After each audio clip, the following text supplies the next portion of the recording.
ချက်သားကိုခုနနယ်ထားပြီးတော့မှပေါင်းတဲ့တခါတည်းပြုတ်လိုက်ပါတယ်ရှင်ရေခမ်းလေးပြီးရင်ဒါလေးကိုပြန်ပြီးတော့ကြော်ပါမယ်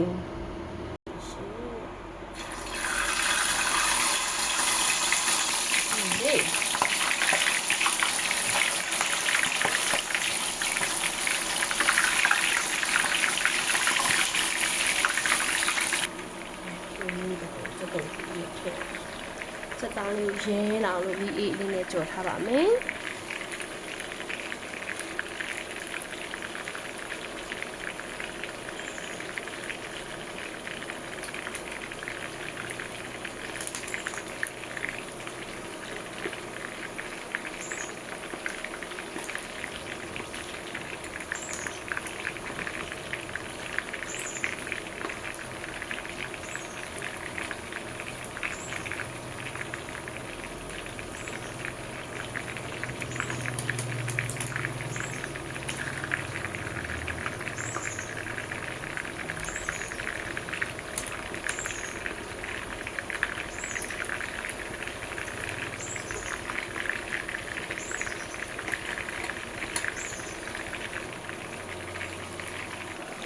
ပေါ်ကြောလေးတင်းပြီးတော့လေ